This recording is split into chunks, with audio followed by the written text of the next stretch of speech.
Força no governo federal a possibilidade de desmembrar o Ministério da Justiça e Segurança Pública, com a criação de uma pasta específica para a segurança. O Conselho Nacional de Secretários de Segurança Pública divulgou uma nota no fim de semana afirmando que o momento é oportuno. O repórter Murilo Fagundes traz os detalhes. Murilo, já tem até cotados para essa nova pasta.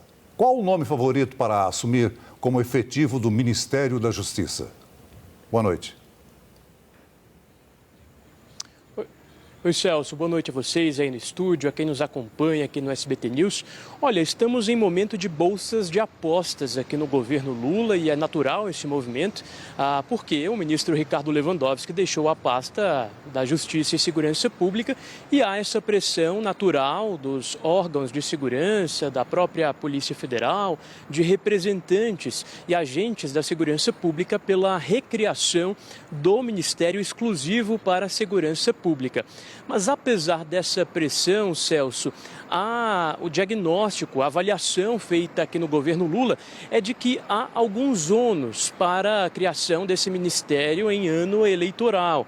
Inclusive, esse ônus de não de o governo não conseguir explicar ao eleitorado o porquê da criação de mais um ministério na esfera aqui federal, no executivo.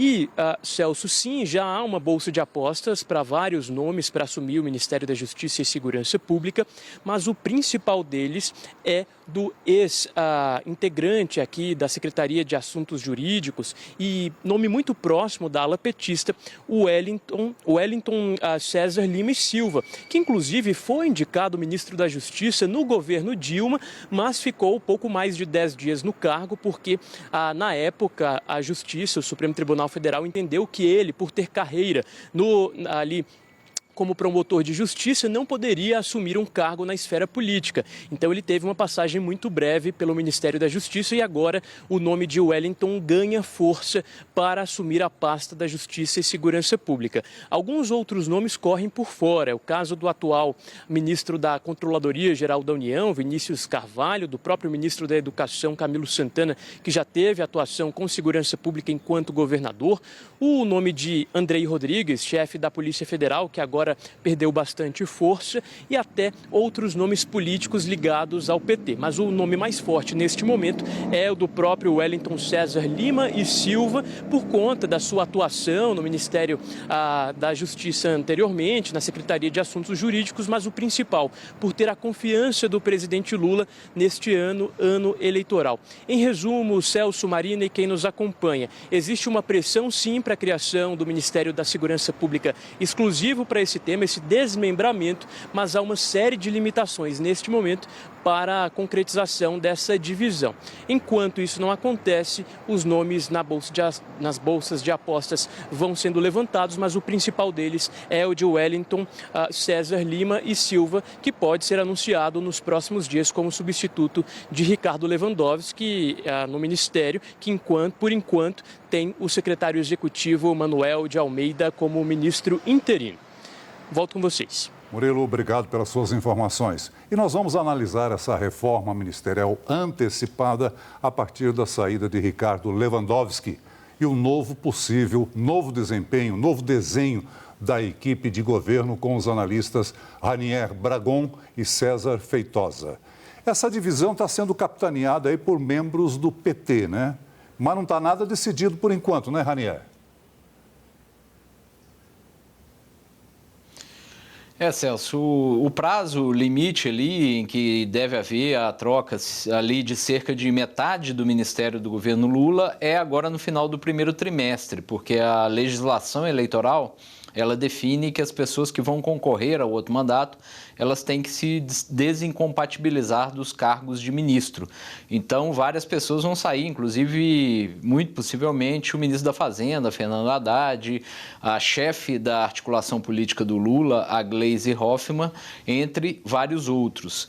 Nesse caso da segurança pública e do Ministério da Justiça, Celso, a há uma divisão ali no governo e até uma inclinação na defesa da tese de que o governo deveria avaliar essa criação do Ministério apenas após o Congresso aprovar a chamada PEC da Segurança Pública. Essa PEC já foi enviada pelo governo, está em debate na Câmara e ela, se aprovada da forma como foi pensada pelo Palácio do Planalto, ela daria um maior poder ao governo federal na área de segurança pública. Hoje, a segurança pública ela é uma atribuição muito mais majoritária dos governos estaduais. Então, o governo federal ele tem essa intenção, mas só que esse projeto ainda está emperrado no Congresso. Não há uma certeza de que vá ser aprovado agora na volta dos trabalhos do Congresso em fevereiro. E o governo tende a defender a aprovação dessa medida e a criação de um Ministério da Segurança Pública, porque a segurança pública tende a ser um dos temas principais da campanha eleitoral desse ano. A oposição ela bate muito na tecla da segurança pública, o governo e a esquerda têm uma dificuldade muito grande e pesquisas, por exemplo, a recente pesquisa do Datafolha mostrou que a segurança pública é uma das principais preocupações do eleitorado. Então, muito possivelmente o governo vai tratar disso, seja na linha de tentar aprovar a medida no Congresso e recriar um Ministério da Segurança Pública, seja na linha de colocar isso pelo menos como uma promessa de campanha para um eventual quarto governo do presidente Lula. César Feitosa, o Ranier trouxe aí todo esse cenário para a gente sobre a saída de Lewandowski, a questão da PEC da Segurança Pública que ainda não foi aprovada no Congresso Nacional, e a gente sabe que nos bastidores esse teria sido justamente um dos motivos que levou a um desânimo de Ricardo Lewandowski, que o motivou a pedir demissão antecipadamente. Como é que está a articulação do governo para essa aprovação, possível aprovação dessa PEC lá no Congresso Nacional? A expectativa, pelo que eu ando vendo e ouvindo, não é muito boa, né? Não é muito boa, o governo tem uma previsão ali de que vai realmente colocar mais força na articulação política para a aprovação dessa PEC da segurança pública, pelo menos na Câmara, no primeiro semestre desse ano, porque se sabe que esse é um ano mais curto diante dessa tradição da política brasileira de, no segundo semestre, especialmente de anos de eleição, os políticos vão para suas bases eleitorais, para os seus estados, para fazer o périplo entre os municípios e tentar conseguir realizar suas campanhas mais diretamente do povo, né, de seus eleitores. Então, o Congresso fica esvaziado. Então, há uma expectativa do governo de conseguir, de alguma forma, avançar com essa PEC da segurança pública no primeiro semestre, mas sem grandes expectativas de uma aprovação.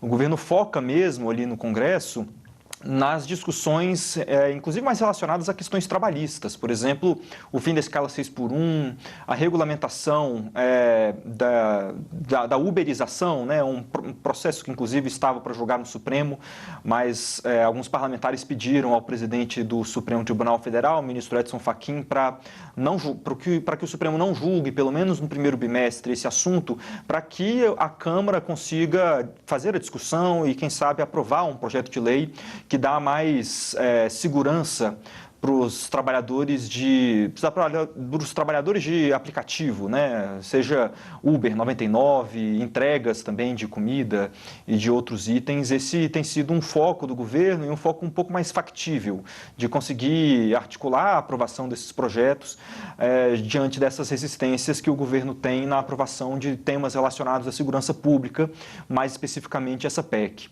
Esse, como você bem disse, Marina, foi um dos temas duros ali enfrentados pelo ministro Ricardo Lewandowski, porque numa reunião ministerial no fim do ano passado, o presidente Lula, enfim, estava sendo televisionado ao público. O presidente Lula disse que gostaria de recriar o Ministério da Segurança Pública, de uma divisão do Ministério da Justiça, logo após a aprovação da PEC sobre esse tema. Isso, enfim, na prática, falava sobre o esvaziamento das funções do ministro Ricardo Lewandowski, que já vinha dando sinais de que gostaria de sair do governo para poder curtir a vida com seus filhos, com seus netos, aos 77 anos de idade. E essa declaração do presidente acabou precipitando, sim, a saída de Ricardo Lewandowski. Agora, a minha apuração vai completamente na linha que o Murilo estava dizendo agora há pouco, de que o principal cotado, quem está à frente de todas essas bolsas de apostas no Palácio do Planalto para assumir o cargo é sim o Wellington César Lima e Silva. Ele tem muita proximidade, especialmente com o PT da Bahia, ou seja, ali no governo, Rui Costa, o ministro-chefe da Casa Civil, mas também Jacques Wagner, líder do governo no Senado e um dos políticos mais próximos do presidente Lula. Mas além disso, ele tem uma proximidade com o próprio presidente Lula por ter sido, durante 18 meses, no início do governo, o seu secretário de Assuntos Jurídicos, ou seja, aquela pessoa que analisava questões jurídicas de todos os atos da presidência da República e que, por causa disso, se encontrava diariamente com o presidente Lula para fazer os despachos. Isso, naturalmente, vai criando uma relação mais próxima, uma relação de confiança, e o nome dele, portanto, de Wellington César, é um nome mais cotado para assumir esse cargo. Há uma grande expectativa de que Lula anuncie ainda nessa semana quem vai suceder Ricardo Lewandowski no Ministério da Justiça. Ranier, no início do mandato, Lula montou seu ministério com nomes do Centrão, um leque maior dos partidos que compõem o Congresso, né? Agora, nessa nova reformulação, ele vai ficar um pouco mais restrito com relação às siglas de apoio, né? Exato, Celso, porque agora é a hora da eleição, né? A gente já vai caminhar aí para o período eleitoral daqui a alguns meses e esses partidos de centro que o presidente fez o acordo ali no início do governo, eles tendem a ficar ou neutros nessa disputa ou inclusive apoiar o candidato de oposição ao presidente Lula. A gente lembra que a esquerda foi minoritária, é minoritária no Congresso, e o presidente Lula ele foi forçado a fazer esse tipo de acordo para ter uma governabilidade mínima ali no Congresso. Então, ele entregou 11 ministérios a esses partidos de centro e de direita, União Brasil, PP, MDB, PSD e Republicanos. Esses partidos, Celso, eles tendem na eleição, eles já, nesse período antes da eleição mesmo, já houve uma relação muito entre altos e baixos, repleta ali de traições, de derrotas mesmo, aplicadas ao governo Lula no Congresso. Agora, no ano eleitoral, isso tende a se acentuar, até porque o Congresso, como o César falou, ele tem um período mais curto ali de existência. Ele trabalha normalmente até o meados do ano e no próximo semestre todos se dedicam ali às próprias campanhas, à tentativa de reeleição. Então, esses partidos, eles já manifestaram que têm a intenção eles são muito mais alinhados, por exemplo, com o pensamento da direita, com o pensamento mais conservador. Então, muito dificilmente o presidente Lula vai ter um apoio formal de algum desses partidos, a não ser que ele melhore muito a popularidade, que ele se torne ali o franco favorito a conseguir um quarto mandato. Nesse caso, há uma atração natural e maior de aliados de outros partidos. Mas se continuar o atual cenário de uma tendência de disputa mais acirrada, a tendência é de esses 5 partidos ou ficarem neutros ou até mesmo apoiar uma candidatura de oposição ao presidente Lula. Ranier Bragon, César Feitosa, obrigada mais uma vez pela participação de vocês.